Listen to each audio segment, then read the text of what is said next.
जो उनके field marshal Asim Munir है, उनकी पर्सनल स्टेक, वो मैंने अपनी जिंदगी में कभी देखा नहीं किसी आर्मी चीफ को दूसरे देश में जाके डिप्लोमेसी करते हुए या किसी यूएस प्रेसिडेंट के साथ लंच करते हुए डिप्लोमेसी में, डिफेंस डिप्लोमेसी और देश की उनकी डिप्लोमेसी को लीड कर रहे हैं आज आर्मी के चीफ। ये मैंने कभी भी नहीं देखा। पाकिस्तान ने उनको एक ऑफ रैंप दे दिया, एक मौका दे दिया ट्रंप को इस लड़ाई से निकलने का। आई थिंक तभी वो इतना पाकिस्तान की तारीफ करते हैं और वो करते हैं कि आपने हमें बचा लिया, बिकॉज अमेरिका की हालत बहुत खराब होने वाली थी अगर ये लड़ाई और चलती, और दोबारा भी चलेगी। अब तो ईरान और अच्छे से इनको सबक सिखा पाएगा। सबसे पहले तो हमने अपने भारतीयों का क्लियर किया, हमारे देश में भी इतना ज्यादा हमने वेस्टर्न नैरेटिव कंज्यूम कर लिया है, और हमारे लोगों को जो एक तरीके से इस्लामिक देशों के बारे में जो एक हमने उनको क्या कहते हैं टाइप कास्ट किया हुआ है। आपने पाकिस्तान का जिक्र किया सर, और मैं इस बात पर लगातार सोच रहा हूं। जैसे पाकिस्तान के साथ कल एक बड़ी मीटिंग हुई है जिसमें टर्की भी था, इजिप्ट था, पाकिस्तान था, सऊदी अरबिया था। पाकिस्तान सऊदी अरबिया के बीच में पैक्ट है और कहा जा रहा है कि एक मुस्लिम नाटो बनाने के लिए ये एक नई पहल हो रही है जिसमें इजिप्ट और तुर्की शामिल है, और जाहिर है कि आगे और भी अरब कंट्रीज शामिल हो सकती हैं और मुस्लिम कंट्रीज शामिल हो सकती हैं। एक जो ट्रस्ट तो जीरो है इजराइल और ईरान के ऊपर, इजराइल और अमेरिका के ऊपर। ईरान के लोग उनकी लीडरशिप बिल्कुल ट्रस्ट नहीं कर सकते हैं जैसे उन्होंने पहले किया है। तो ईरान अपनी तरफ से अपनी फैसिलिटीज को रिपेयर कर रहा है और अपना जो है बैलिस्टिक मिसाइल्स और ड्रोन की जो आपूर्ति कर रहा होगा, उनको अपने स्टॉक्स को अपग्रेड कर रहा होगा। पाकिस्तान ने उनको एक ऑफ रैंप दे दिया, एक मौका दे दिया ट्रंप को इस लड़ाई से निकलने का। आई थिंक तभी वो इतना पाकिस्तान की तारीफ करते हैं और वो करते हैं कि आपने हमें बचा लिया, बिकॉज अमेरिका की हालत बहुत खराब होने वाली थी अगर ये लड़ाई और चलती, और दोबारा भी चलेगी। अब तो ईरान और अच्छे से इनको सबक सिखा पाएगा। इंटरनेशनल डिप्लोमेसी में अगर आप देखें तो Pakistan is a centre of attraction.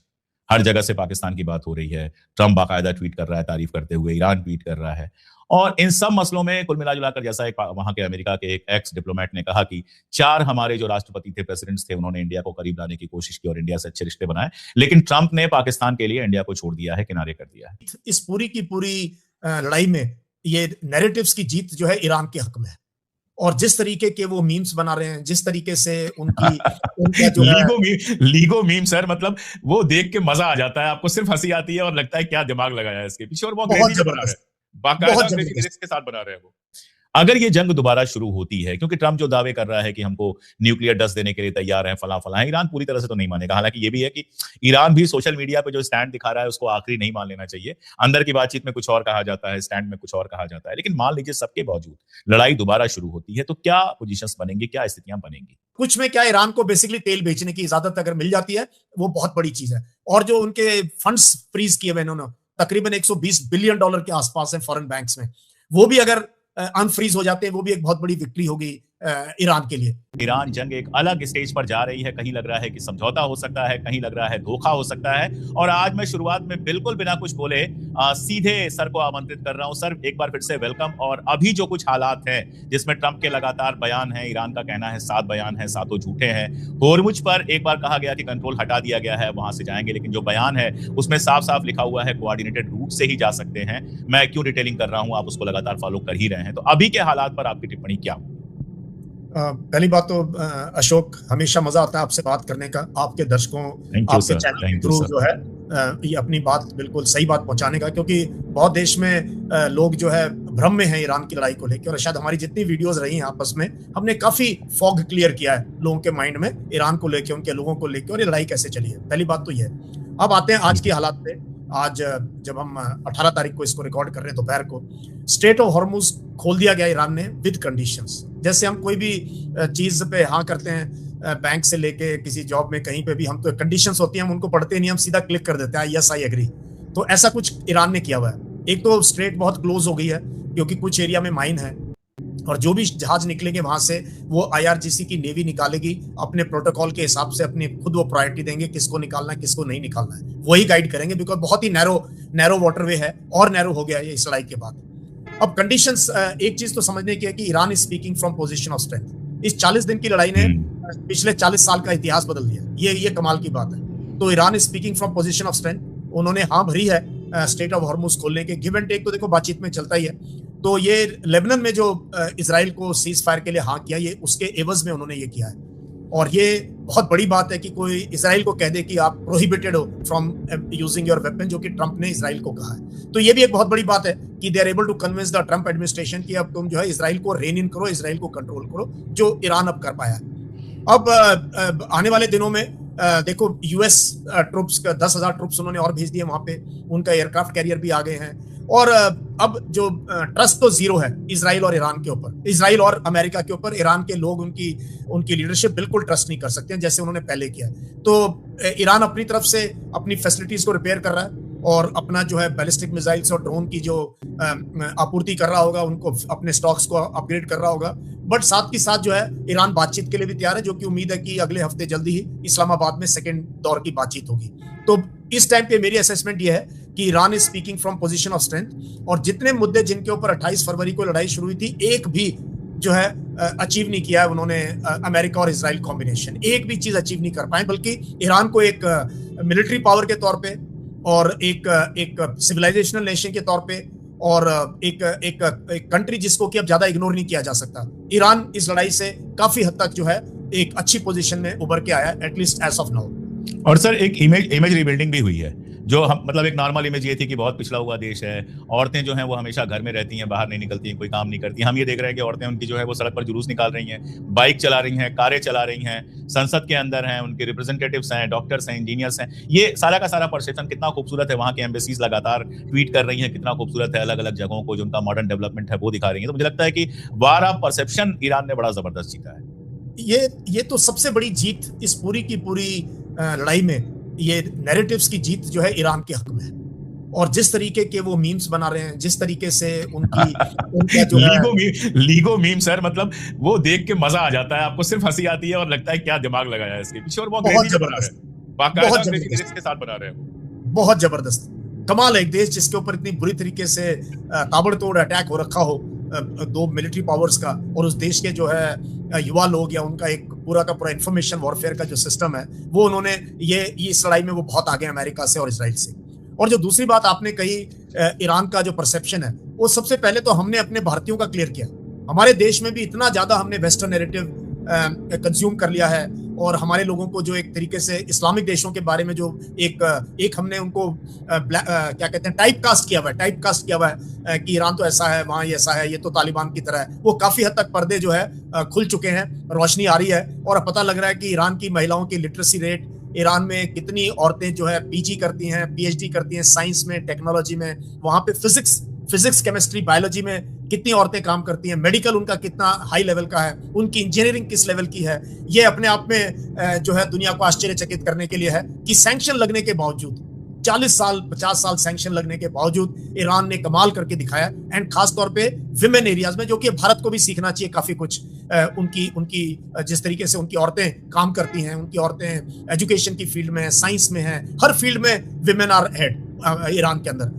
तो ये काफी परसेप्शन क्लियर किया है। और देश बहुत खूबसूरत है, बहुत खूबसूरत देश है, लोग बहुत अच्छे हैं। मैं तो बहुत से ईरान से भारतीय जो काम करके आए हैं उनसे बात की है मैंने, वो कहते हैं इतना खूबसूरत, इतने अच्छे लोग, इतना शिष्टाचार, इतना रेस्पेक्ट, खासतौर पे भारत के लिए, हमारी पिक्चरों के लिए, हमारी तहजीब के लिए, हमारे कल्चर के लिए उन्होंने जो ईरान में देखा, शायद किसी मुस्लिम कंट्री में नहीं देखा होगा। तो ये भी एक बहुत अच्छी बात हुई है। सर मैं कई प्रोग्राम्स में जा चुका जहां पर इनके जो कल्चरल रिप्रेजेंटेटिव हैं, सुप्रीम लीडर के जो रिप्रेजेंटेटिव हैं डॉक्टर इलाही साहब वो होते हैं, और हर जगह वो जो बात करते हैं इंडिया के बारे में या खामनेई के बारे में, जो बताते हैं कि खामनेई साहब हिंदुस्तान को ये कहते थे, हर जगह सुन के गला भर जाता है कि हिंदुस्तानियों की वहां कितनी इज्जत है, हिंदी हमको कहा जाता है और हमारी वहां कितनी इज्जत है, ये सुन के बहुत खुशी होती है। खैर आपने जो बात कही सर, उसको 2 लाइन में कहा जा सकता है, जो आप शुरू में कह रहे थे, हम वार की तरफ लौटते हैं, कि अमेरिका सक्सेसफुल हुआ है एक ऐसी स्ट्रेट को खुलवाने में जो पहले खुली हुई थी, पूरी तरह से कोऑर्डिनेट भी नहीं करना पड़ता था, और एक ऐसे न्यूक्लियर बम को बनने से रोकने में सक्सेसफुल हुआ जो कभी ईरान ने बनाना ही नहीं था। तो ये तो एक बहुत मजेदार है। लेकिन एक सर क्वेश्चन है, मतलब दोहा के बाद जो हुआ या फिर अभी जो बातचीत चल रही थी उसके बाद जो हुआ, अगर मान लीजिए कि जिस तरह से आपने भी बताया कि 10,000 से ज्यादा आर्मी पहुंच चुकी है, बाकी सब कैरियर्स पहुंच चुके हैं, और इजराइल तो बिल्कुल ट्रिगर पर उंगली रख के बैठा ही हुआ है कि वहां से ग्रीन लाइट मिले और हम यहां से मिसाइलें छोड़ना शुरू करें। अगर ये जंग दोबारा शुरू होती है, क्योंकि ट्रंप जो दावे कर रहा है कि हमको न्यूक्लियर डस्ट देने के लिए तैयार है, फला है, ईरान पूरी तरह से तो नहीं मानेगा। हालांकि ये भी है कि ईरान भी सोशल मीडिया पे जो स्टैंड दिखा रहा है उसको आखिरी नहीं मान लेना चाहिए। अंदर की बातचीत में कुछ और कहा जाता है, स्टैंड में कुछ और कहा जाता है। लेकिन मान लीजिए सबके बावजूद लड़ाई दोबारा शुरू होती है, तो क्या पोजीशंस बनेंगी, क्या स्थितियां बनेंगी? देखो मुझे लगता नहीं जो है लड़ाई दोबारा शुरू होगी, एटलीस्ट नॉट नाउ। ये जो epic fury, operation epic fury का तो फ्यूचर मुझे डार्क में लग रहा है, क्योंकि आप देखो ना अमेरिका और उसकी लीडरशिप, पॉलिटिकल लीडरशिप और उनका मिलिट्री का रिलेशनशिप कैसा है, जिसने अपने आर्मी चीफ को सैक कर दिया, जिसने 10-12 टॉप के एडमिरल्स और उनको सैक कर दिया। 72 सर, 72 अभी ये खबर आ रही है कि 72 को पीटर हेग्सेथ ने सैक किया है आने के बाद। ये तो अपने आप में कमाल है। उसकी अपनी क्या रिस्पेक्ट है मिलिट्री के अंदर, वो हम अंदाजा लगा सकते हैं अगर इतने लोगों को उन्होंने सैक किया। तो ये जो है, एंड जिस प्रकार से चाइना और रशिया उभर के आए हैं एब्सोल्युटली ईरान के साथ, ये अभी अमेरिका, यूरोप, पूरी दुनिया देख रही है कि एक वर्ल्ड की सबसे बड़ी इकोनॉमिक पावर है, एक वर्ल्ड की मिलिट्री पावर है, दोनों के दोनों जो है ईरान के साथ खड़े हुए इस लड़ाई में। और यूरोप के देश भी अगर ईरान के साथ नहीं खड़े तो अमेरिका के साथ तो बिल्कुल नहीं खड़े। तो इसलिए जो है अमेरिका बहुत अलग थलग हो गया था, इसराइल भी बहुत अलग थलग हो रखा था, और इनको बहुत ज्यादा नुकसान हुआ है, बहुत ज्यादा नुकसान हुआ है for a country like America. हम कंपेयर नहीं कर सकते, नुकसान तो ज्यादा ईरान का ही हुआ होगा, लेकिन फिर भी अमेरिका को काफी उनकी बेसेस को हिट किया है, उनका बहुत कॉस्टली एयरफोर्स के एयरक्राफ्ट, हेलीकॉप्टर्स वो हिट हुए हैं, लाखों करोड़ रुपए के उनके जो रडार सिस्टम्स लगे हुए थे, जो एंटी मिसाइल उनके थार्ड के बैटरीज हैं, पैट्रियट के हैं, जो उन्होंने बहुत ही सोफिस्टिकेटेड रडार्स लगा रखे थे अपनी अपनी बेसेस में, काफी हिट हुए हैं। तो आई थिंक उन्होंने सबक ले लिया कि किसी तरीके से जो भी बचा खुची अपनी जिद इस लड़ाई से बचा सकते हो, निकल लो। और अब देख लेना, आप मैं बता रहा हूँ, सैंक्शंस भी हटेंगे, कुछ तो हटेंगे, और कुछ में क्या, ईरान को बेसिकली तेल बेचने की इजाजत अगर मिल जाती है, वो बहुत बड़ी चीज है। और जो उनके फंड्स फ्रीज किए हुए इन्होंने, तकरीबन $120 बिलियन के आसपास है फॉरेन बैंक्स में, वो भी अगर अनफ्रीज हो जाते हैं, वो भी एक बहुत बड़ी विक्ट्री होगी ईरान के लिए। तो आई थिंक अगले दौर पे, और एनरिच यूरेनियम का मुद्दा फंस के रहेगा, ईरान इतनी जल्दी से मानेगा नहीं, ये बहुत बड़ा लिवरेज है, ऐसे अटैची में डाल के इनको देगा नहीं कि भाई ये लो आप संभाल लो। तो लेट अस सी सेकंड राउंड में क्या होता है। आपने पाकिस्तान का जिक्र किया सर, और मैं इस बात पर लगातार सोच रहा हूं, जैसे पाकिस्तान के साथ कल एक बड़ी मीटिंग हुई है जिसमें टर्की भी था, इजिप्ट था, पाकिस्तान था, सऊदी अरबिया था। पाकिस्तान सऊदी अरबिया के बीच में पैक्ट है, और कहा जा रहा है कि एक मुस्लिम नाटो बनाने के लिए ये एक नई पहल हो रही है, इसमें इजिप्ट और तुर्की शामिल है, और जाहिर है कि आगे और भी अरब कंट्रीज शामिल हो सकती हैं और मुस्लिम कंट्रीज शामिल हो सकती हैं। एक तो ये, तो अरब वर्ल्ड और मुस्लिम वर्ल्ड में पाकिस्तान का अपना एक इंपॉर्टेंस बढ़ा है, जबरदस्त, पहले भी था लेकिन बहुत ज्यादा बढ़ा है। इंटरनेशनल डिप्लोमेसी में अगर आप देखें तो Pakistan is a centre of attraction, हर जगह से पाकिस्तान की बात हो रही है। ट्रंप बाकायदा ट्वीट कर रहा है तारीफ करते हुए, ईरान ट्वीट कर रहा है, और इन सब मसलों में कुल मिला जुलाकर, जैसा एक वहां के अमेरिका के एक एक्स डिप्लोमेट ने कहा कि 4 हमारे जो राष्ट्रपति थे, प्रेसिडेंट्स थे, उन्होंने इंडिया को करीब लाने की कोशिश की और इंडिया से अच्छे रिश्ते बनाए, लेकिन ट्रंप ने पाकिस्तान के लिए इंडिया को छोड़ दिया है, किनारे कर दिया है। तो ये पाकिस्तान का इतना मजबूत होते जाना, मतलब एक तरफ मुस्लिम नाटो बनना, दूसरी तरफ वेस्टर्न पावर का, अभी $1.2 बिलियन का उसको लोन और मिल गया है IMF से। यूएई ने उससे लोन वापस मांगा तो सऊदी अरबिया ने वो लोन चुका दिया, वो पैसे दे दिए। ये भारत के लिए खतरे की घंटी है।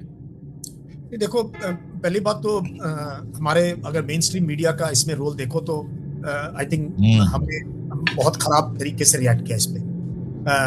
वी मस्ट एक्सेप्ट सर, हालांकि मैं कंपेयर नहीं कर सकता, आप एक मेजर जनरल रहे हैं, आपने कॉम्बैट्स की हैं, एक और बंदा है जो खुद को एक्स आर्मी पर्सन कहता है, शायद 5-6 साल वो आर्मी में रहा है, और वो एक चैनल पे खड़े होकर चिल्लाता है कि लेबनान पे बम गिरा दो और ईरान पे बम गिरा दो, इजराइल मेरा भाई है। सॉरी टू से सर, आर्मी पर्सन्स मेरे बहुत दोस्त रहे हैं, मेरे साथ के लोग भी आर्मी में रहे हैं, और आप जैसे सीनियर्स भी हैं जिनसे मैं लगातार सीखता हूँ, बात करता हूँ, but this kind of language on a national news channel, मतलब क्या इमेज हमारी ये लोग बनाएंगे। बहुत शेमफुल।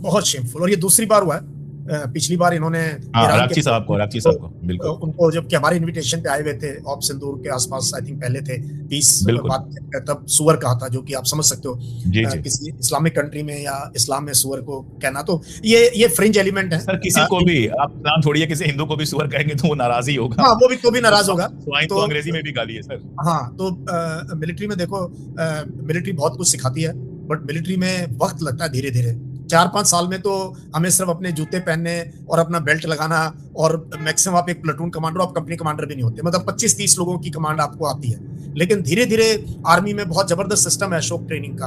आप कोर्सेज के लिए जाते हो, आप स्टाफ कॉलेज करते हो, आपको फिर टेस्ट किया जाता है स्टाफ में, फिर आप कमांडिंग ऑफिसर बनते हो 20-22 साल की सर्विस में, फिर आपको टेस्ट के फिर हायर कमांड कोर्स में भेजा जाता है। मेरे जैसे जो ऑफिसर इस तक पहुंचे, हमने डबल मास्टर्स करी है, एमफिल करी है, PhD करी है, UN में गए हैं, विदेश में यात्रा करी है, देश को रिप्रेजेंट किया है, थिंक टैंक्स में रहे हैं, पेपर्स लिखे, तब जाके एक सही पर्सपेक्टिव भारत का डिप्लोमेसी का, डिफेंस डिप्लोमेसी का समझ में आता है। तो ये नौसिखिए और ये जो पॉपुलैरिटी लेने के लिए लोग टीवी पे आते हैं या ऐसे चिल्लाते हैं, please that is not Indian army. ये बिल्कुल भारत की फौज नहीं है, ना भारत की लीडरशिप है। वी आर मुझे आपसे यही कहलवाना था जिसके लिए मैंने सवाल पूछा था। मैंने इसीलिए मतलब उस वीक पॉइंट पे मैंने पिन किया कि they can't be compared with people like you और जनरल बख्शी और पीपल लाइक अदर पीपल जो आते हैं। जनरल हसनैन को देखो, बिहार के गवर्नर हैं जनरल हसनैन, उनके आप आर्टिकल्स पढ़ो, उनके बारे में आप तो हमारी जो ट्रेनिंग का सिस्टम है, हम एक बहुत प्रोफेशनल मिलिट्री है। हम जिंगोइस्टिक रेटोरिक फौज नहीं है, हम कोई रिलीजियस आर्मी नहीं है। We are army of the Constitution of India. We belong to the people of India. हम वही इथॉस पिकअप करते हैं जो हमारे को सिखाया गया धीरे धीरे over a period of time. चलो वो छोड़ देते हैं, अब आते हैं पाकिस्तान पे, जो कि मेन मुद्दा तो हमारा यही था डिस्कस करने के लिए। तो हमें खतरा या शर्म नहीं महसूस करनी चाहिए, हमें इस चीज से सबक लेना चाहिए। देखो, अगर सही सबक ले लेंगे तो आगे गलती नहीं करेंगे, और नहीं लेंगे तो फिर कोई बात नहीं, फिर दोबारा ऐसी गलतियां हो सकती हैं। देखो, पाकिस्तान पे स्पॉटलाइट है, पाकिस्तान पे अब एक स्पॉटलाइट जल रही है। जैसे स्टेज पे एक्टर आता है तो लाइट उसको फॉलो करती है स्टेज के ऊपर। ये कुछ देर के लिए है और ये एक तरीके से उसकी ज्योग्राफी उसके काम आ रही है। और एक कमाल की चीज उन्होंने क्या की है, उन्होंने यूएस के साथ बड़े अच्छे रिश्ते डेवलप किए पिछले 1 साल में, और चाइना के साथ ऑलरेडी अच्छे रिश्ते थे। और चाइना इस पूरी लड़ाई का सूत्रधार, इस पूरी लड़ाई का सीज फायर का आगे क्या होगा, China is playing behind the curtains. सारा का सारा रोल, डायरेक्टर, प्रोड्यूसर, सब चाइना है। तो एक ऐसा नेशन जो चाइना का भी ट्रस्टवर्दी हो, अमेरिका का भी ट्रस्टवर्दी हो, इस टाइम पे पाकिस्तान है। फिर जो उनके फील्ड मार्शल आसिम मुनीर है, उनकी पर्सनल स्टेक, वो मैंने अपनी जिंदगी में कभी देखा नहीं किसी आर्मी चीफ को दूसरे देश में जाके डिप्लोमेसी करते हुए, या किसी यूएस प्रेसिडेंट के साथ लंच करते हुए, डिप्लोमेसी में, डिफेंस डिप्लोमेसी और देश की उनकी डिप्लोमेसी को लीड कर रहे हैं आर्मी के चीफ। ये मैंने कभी भी नहीं देखा अपने, एटलीस्ट अपनी लाइफ में कहीं पर इस प्रकार से। अमेरिका के भी इतने टॉप के जनरल्स हैं, रशियंस हैं, कितने देशों के रहे हैं, जर्मन्स, बट ये एक यूनिक चीज है, उन्होंने ट्रस्ट जीत लिया है अमेरिका का और यहाँ और ईरान का भी। जिस तरीके से उनको ईरान में उनका स्वागत हुआ और जिस तरीके से वो मैसेजिंग कर रहे हैं, फिर अमेरिका जा रहे हैं, वहां बता रहे हैं, और तो ये अब एक्सेप्ट कर लेना चाहिए, थोड़ा सा डायनेमिक चेंज हो रहा है।